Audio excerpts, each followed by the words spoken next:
నమస్తే, welcome to prime 9 come to the point. ఈ రోజు మన కమ్ టు ద పాయింట్ కార్యక్రమంలో మనం మాట్లాడుకునే పాయింట్ ఏంటంటే, సోషల్ మీడియాలో పవన్ కళ్యాణ్ గారికి సంబంధించిన ఒక వీడియో ఒకటి వైరల్ అవుతోంది. అసలు ఎప్పుడు ఇది జరిగింది అంటే, జనవరి 1వ తారీఖున జరిగినటువంటి వీడియో ఇప్పుడు వైరల్ అవుతుంది. అది కూడా వైరల్ చేస్తోంది ఎవరు, అసలు ఇప్పుడు ఎందుకు చేస్తున్నారు అనే దాని మీద ఖచ్చితంగా మనం మాట్లాడుకోవాల్సిన అవసరం ఉంది. కాబట్టి ఈరోజు కమ్ టు ద పాయింట్ కార్యక్రమంలో మనం మాట్లాడుకోబోతున్నాం. ఇక పాయింట్లోకి వెళ్ళిపోదాం. ఏమిటి అంటే, డిప్యూటీ సీఎం పవన్ కళ్యాణ్ గారికి హెల్త్ బాగోలేదు. ఈ ముక్కుకు సంబంధించి చిన్న సర్జరీ అయితే జరిగింది. అయితే ఇటువంటి సర్జరీకి సంబంధించిన ప్రస్తుత సమయంలో నెగిటివ్గా మాట్లాడే వాళ్ళు నెగిటివ్గా మాట్లాడుతున్నారు.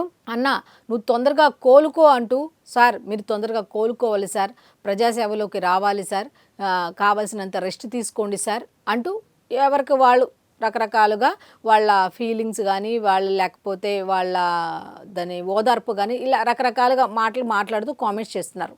అయితే జన సైనికులు మాత్రం సోషల్ మీడియాలో ఒక వీడియో ఒకటి వైరల్ చేస్తున్నారు. ఆ వీడియో ఏంటి అంటే, కాంగ్రెస్ పార్టీ సీనియర్ నాయకులు రఘువీరారెడ్డి జనవరి 1వ తారీఖున ఒక మాట మాట్లాడారు. ఏంటి అంటే, 24 ఏళ్లుగా ఎవ్వరూ చేయలేని పనిని 10 ఏళ్లలో నేను నాయకుడిగా ఉన్నప్పుడు కానీ, లేకపోతే ఎమ్మెల్యేగా ఉన్నప్పుడు కానీ, మంత్రిగా ఉన్నప్పుడు కానీ, 2 రకాలుగా 10 ఏళ్లలో ఉన్నా కానీ నేను చేయలేని పని, ఒక ఆడపిల్ల వెళ్ళి అన్నా మా ఊరికి రోడ్డు లేదు, ఈ ఊరికి రోడ్డు వెయ్యన్నా అనగానే పవన్ కళ్యాణ్ 6.5 కోట్ల రూపాయలను వెచ్చించి ఆ రోడ్డు వేయించారు. నిజంగా ఆయన కమిట్మెంట్కి మాత్రం నిజంగా హ్యాట్స్ ఆఫ్ చెప్పాల్సిందే అంటూ పొగిడారు. కాకపోతే ఇది జరిగింది జనవరి 1. కానీ ఇప్పుడు పవన్ కళ్యాణ్ గారు హాస్పిటల్లో ఉండి సర్జరీ టైంలో ఆయన అక్కడ హాస్పిటల్లో ఉండి డిశ్చార్జ్ అయ్యి ఓకే బాగానే ఉంది, ఇప్పుడు ఓకే,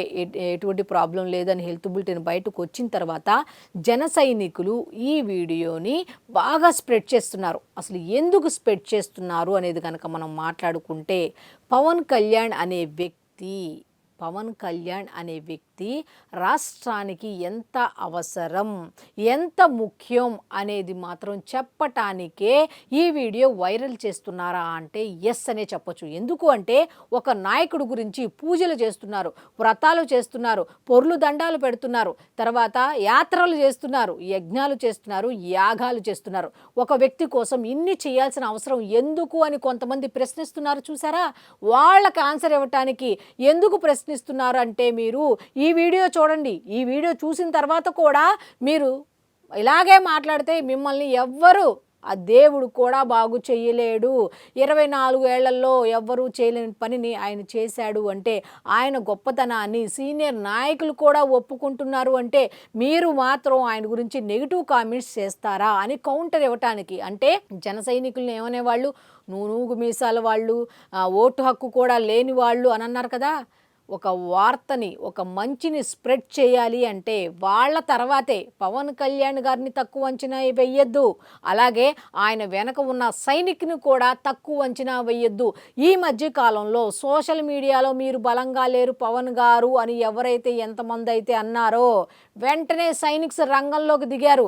వాళ్ళు పర్సనల్గా తీసుకొని ఏదో పార్టీ నుంచి ఏదో ఆశించి, లేకపోతే ఏదో పవన్ కళ్యాణ్ నుంచి ఏదో ఆశించి వాళ్ళు ఏమి చేయట్లా, పర్సనల్గా దిగారు వాళ్ళు. సోషల్ మీడియాలో ఒక్కసారి మీరు ఓపెన్ చేసి చూడండి. పవన్ కళ్యాణ్ ఆ ఊర్లో రోడ్డు వేశారు, పవన్ కళ్యాణ్ ఈ రోడ్లో వేశారు, పవన్ కళ్యాణ్ ఆ ఇంట్లో వెలుగులు తెప్పించారు, పవన్ కళ్యాణ్ అక్కడికి వెళ్ళారు, ఇక్కడికి వెళ్ళారు, ఆ సమస్య పరిష్కరించారు.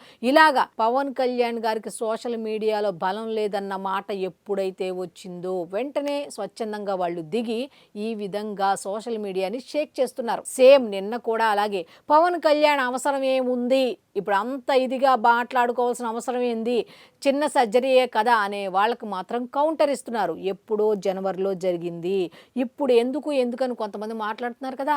ఆ ఎందుకు అనే దాని మీద క్లారిటీ ఇవ్వటానికి ఈరోజు కమ్ టు ద పాయింట్ కార్యక్రమంలో ఇది తీసుకోవాల్సి వచ్చింది.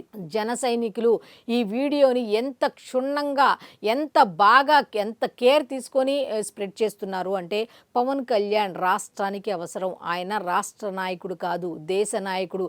ఇటువంటి వ్యక్తి వ్యక్తుల్ని చూసి ఇటువంటి వ్యక్తులు కావాలి అని మనం అనుకోవాలి తప్ప వాళ్ళ గురించి ఎటువంటి చెడు కూడా కలలో కూడా ఊహించకూడదు అనేది వాళ్ళు చెప్పకనే చెప్తున్నారు ప్రతి ఒక్కళ్ళకి కూడా.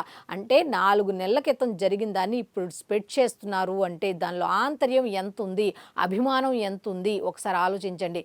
ఏంటంటే ప్రజల కోసం ఒక వ్యక్తి పని చేయటానికి వచ్చాడు. ఆ వ్యక్తి మనకి కావాలి, అలాంటి వ్యక్తి మనకి కావాలి, అలాంటి వ్యక్తే మనకు బలం, ఆయన ధైర్యమే మనకు బలం అని చెప్పకనే చెప్తున్నారా అంటే ఎస్ అని చెప్పొచ్చు. ఎందుకంటే ఎంత చేశారు అనేది ప్రతి గ్రామానికి వెళ్తే చెప్తారు, ఏం చేశారు అనేది ప్రతి గ్రామానికి వెళ్తే చెప్తారు. పంచాయతీరాజ్ శాఖ మొదటి స్థానంలో ఉంది అంటే ఎన్ని రకాల ఎంతమంది అధికారులతో మాట్లాడి చర్చలు జరిపి దాన్ని ఫాలో అప్ చేస్తూ ఏం జరుగుతోంది గ్రౌండ్ లెవెల్ అనేది ఎన్ని రకాలుగా సమీక్షలు సమావేశాలు నిర్వహించి ఎంతమంది అధికారులతో మాట్లాడితే 5 ఏళ్లలో జరిగిన అన్యాయాల్ని విధ్వంసాలని తుడిచిపెట్టుకుంటూ ఒక్కొక్క దాన్ని ఖండించుకుంటూ వచ్చి ఇప్పుడు 24వ స్థానంలో ఉండాల్సిన దాన్ని మొదటి స్థానంలో నిలిపారు అంటే ఎవరు ఎందుకు చేశారు? ఈ విధంగా అనారోగ్యం పాలైపోవడానికి కారణం ఏంటి అంటే ఆయన ఆరోగ్యం చూసుకోకుండా ప్రజాసేవలో ఎక్కువగా టైం గడపటం వల్ల ఇదంతా జరిగింది. మరి అటువంటి వ్యక్తికి హెల్త్ బాగున్నప్పుడు మనలాంటి వాళ్ళు సపోర్ట్ ఇవ్వాలి, ఇవ్వలేదా వదిలేయండి. అంతేగాని అటువంటి వ్యక్తి గురించి చెడుగా ఎలా మాట్లాడతారు అని కౌంటర్ ఇస్తున్నారు. ఎలాగా? పవన్ కళ్యాణ్ గారి రీతిలోనే. పవన్ కళ్యాణ్ గారు ఎవరైనా కామెంట్ చేస్తే రియాక్ట్ అవ్వరు. ఆయన పని ద్వారా ఆయన ఏం చెప్పాలనుకుంటున్నారు పని ద్వారా చెప్తున్నారు. సేమ్ ఇప్పుడు జన సైనికులు కూడా పవన్ కళ్యాణ్ గారి బాటలోనే నడుస్తూ ఈ విధంగా సందర్భానికి తగ్గట్టుగా పవన్ కళ్యాణ్ ఎవరు అని అడిగిన వాళ్ళందరికీ కూడా ఇగో పవన్ కళ్యాణ్ ఈయన అని కౌంటర్ ఇస్తున్నారు. సో ఈ రోజు ఈ కమ్ టు ద పాయింట్ కార్యక్రమంలో ఈ పాయింట్ తీసుకోవడానికి మెయిన్ కారణం ఏంటంటే జన సైనికులు పవన్ కళ్యాణ్ గారు చేస్తున్న పర్టికులర్గా మంచి పనులను ఈ విధంగా స్ప్రెడ్ చేస్తున్నారు కాబట్టి నిజంగా వాళ్ళకు మాత్రం థ్యాంక్స్ చెప్పుకోవాల్సిన అవసరం ఉంది. ఎందుకంటే వాళ్ళ ద్వారా కూడా 10 మంది ఇన్స్పైర్ అయ్యి అరే పవన్ కళ్యాణ్ ఈ పని చేశాడంట, అరే మనం ఎందుకు చేయకూడదు, మనం కూడా ఎమ్మెల్యేలమే కదా అన్న విషయాన్ని వాళ్ళు హైలైట్ చేస్తున్నారు. సో అందుకే వాళ్ళని అభినందించాలి అన్న ఉద్దేశంతో ఈ రోజు ఈ పాయింట్ అయితే తీసుకోవడం జరిగింది. సో ఇది ఈనాటి కమ్ టు ద పాయింట్ కార్యక్రమం. ఈ వీడియో చివరి వరకు చూడండి. మీ అభిప్రాయాన్ని తప్పకుండా కామెంట్ రూపంలో తెలియజేయండి. మరిన్ని పాయింట్స్ మీ ముందుకు తీసుకొచ్చే ప్రయత్నం చేస్తాను. మళ్ళీ రేపటి కమ్ టు ద పాయింట్ కార్యక్రమంలో కలుసుకుందాం. అంతవరకు సెలవు. నమస్కారం.